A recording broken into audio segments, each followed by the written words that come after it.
So, malinaw kung ano ang message na gustong isend or iparating sa atin ng Marcos administration na ito.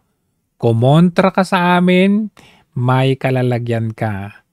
Tignan ninyo initially ang support nitong si Marcos Jr. kay Villar. Po, baka hindi nyo po nalalaman na ang mga ninuno po ni Camille Villar ay mga Ilonggo naman. Kaya naman po, isa po, talaga naman yung batang yan, laging umiikot, laging nagtatanong. Ang ginagawa, naiba si Camille. Hindi siya... Ano ka ba, Camille? Kung nagawa nga niya yan kay Sara Duterte, ikaw pa kaya? Ikaw pa kaya na tumatakbo ng senador? Yung isa nga, vice president eh. Masyadong nagtatalumpati. Ngunit ang ginagawa niya, iba. Kabaliktaran. Siyang nagtatanong sa tao. Hindi niya sinasabi sa tao, ito yung kailangan mo. Ito yung kailangan mong gawin.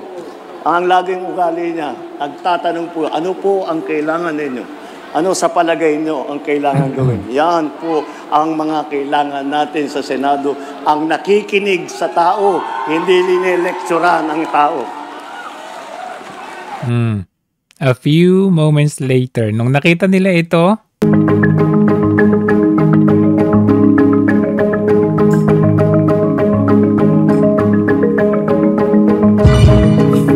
yung ad campaign ni Camille Villar together with Sara Duterte. Ano ang sumunod na nangyari?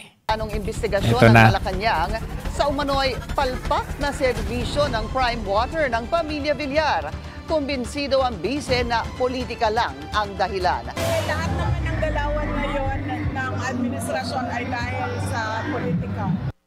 May kinalaman sa endorsement ni VP Sara kay Representative Camille Villar ang utos ni PBBM na paimbestigahan na ang Villar-owned Prime Water ayon yan mismo sa pangalawang Pangulo. Bunso dito ng mga reklamo ng mga consumer na mataas ang sigil ng kumpanya sa tubig pero bagsak sa kalidad ang serbisyo nito. Ang kakulangan sa serbisyo ay walang puwang sa administrasyon. Wow! Natawa ako dun ha. Ng Bulacan LG. Prime water ng pamilyang Villar in hot water. Marami na kasing reklamo daw sa serbisyo ng kumpanya, kaya aaksyon na ang palasyo at ang kamara. Yan ang agenda report ni Pierre Pastor. Paiimbestigahan na rin ng Malacanang ang sinasabing hindi magandang serbisyo ng Prime Water Infrastructure Corporation na pag-aari ng pamilya Villar. Ipinananawagan ng mga lokal na opisyal ng Bulacan ang mas malalim na imbestigasyon. Bukod daw kasi sa hindi maayos ang serbisyo, ay mahal pa ito. Nauna dito, pinaimbestigahan ni House Assistant Majority Leader Alam na this. House Jefferson Conghun ang Prime Water dahil matagal na silang nakatatanggap ng reklamo patungkol sa serbisyo nito. Maghahain din daw si Congressman Conghun ng resolusyon para lubos na matutukan ang problema ng Prime Water. Wala rin daw itong kinalaman sa politika. Grabe kayo ah. Ito lang ang tanong ko sa inyo. How many alyansa campaign rally sorties ang naganap na kasama si Camille Villar? Bago ninyo ipinasok sa alyansa itong si Camille Villar, hindi ba ninyo naisip yung sinasabi ninyong kaliwat kanan na reklamo sa Prime Water? Tanong lang. Kasi kung sinasabi nyo na walang kinalaman sa politika, taliwas doon sa sinasabi nyo na walang kinalaman sa politika, bakit pagkatapos na merong ad campaign si Camille Villar with VP Sara, saka kayo magpapaimbestiga? Kasi sasabihin ninyo, hindi, panahon ni Duterte, kinondina ni Duterte yung Maynilad, Manila Water, and then pinopromote yung Prime Water. O sige, sabihin na natin, sige kasi kalyado ng mga Duterte. Pagpasok ba ng 2022 nung naging Pangulo itong si Marcos Jr., bakit hindi ninyo pinaimbestigahan? Noon pa. Diba? Sa halip, pinasok pa nga ninyo yung mga Villar sa inyong kasakasama ninyo yan si Mark Villar. Kasakasama nyo yung mga Villar. Not until now, na nagkaroon ng ad campaign si Camille Villar with VP Sara? Nainsulto ba kayo ng pagkalaki-laki? So this just sends us a clear message na kapag ikaw ay kumampi sa mga Duterte, meron kayong kalalagyan. At nakita naman ninyo, di ba? Lately, nagsasalita si Congressman Richard Gomez and support to the drug war of the Duterte. And then kinundina pa niyo yung pangalan nito, yung drug lord na si Kerwin Espinosa. And then malaman-laman natin na parang kakasuhan at sasampahan itong si Richard Gomez. Samantalang merong utos kay Governor Gwen Garcia na masuspende siya ng 6 months. Anong sabi ni Marcos Jr.? Pinagtanggol niya na dapat respeto yung due process niya. Wow, ang galing ninyo.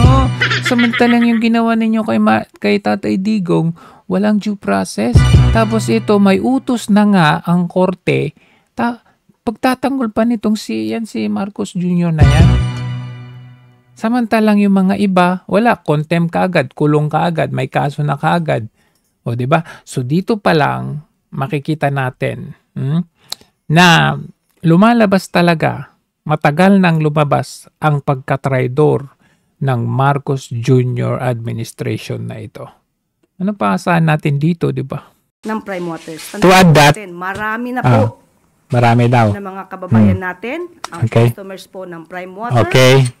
Na siyang umiiyak. Umiiyak. Hindi po ito bago. Okay. Kaya po nakakapagtaka kung bakit hindi ito nasolusyonan sa nakaraang administrasyon. Hindi nasolusyonan nakaraang administrasyon. But anyway, namayagpag naman po ang Prime Waters noong taong 2018 sa panahon po ni dating Pangulong Duterte. Okay. At ang nais lang po na sana natin, kung ano mang pakikipag-argumento po o pakikipag-diskusyon ng ating Vice Presidente. Masusunog ka dito sa sinasabi mo. Sana po ay i-level up po natin. Rason sa rason, datos sa datos. Huwag gamitan ng masasamang salita or pagmumura. Tandaan natin, ang Prime Waters, ang Prime Water, ano man naging transaksyon nito, dahil umiiyak ang karamihan, dapat po talagang maimbestiga. Maimbestiga. So wala pong pamumulitika ito. Hindi po lahat ng ginagawa ng administrasyon. Okay. Diyan pa lang sunog ka na eh. Sabi niya, hindi daw pamumulitika dahil ito po ay marami ng kababayan natin ang nagrereklamo since doon pa daw ni Tatay Digong. Sige, sabihin natin problema yan nung panahon pa ni Tatay Digong. Pumasok ang Marcos administration noong 2022. Ibig mong sabihin, pagkatapos lamang ng ad campaign ni VP Sara at ni Camille Villar, sa kaninyo susolusyonan kuno yung problema nung matagal-tagal nang sinasabi nyo panahon pa ni Tatay Digong. O sige, sabihin na natin, maraming nagre-reklamo. Okay. Ang tanong, why now? Diyan pa lang, it will invalidate yung sinasabi mong hindi pamumulitika.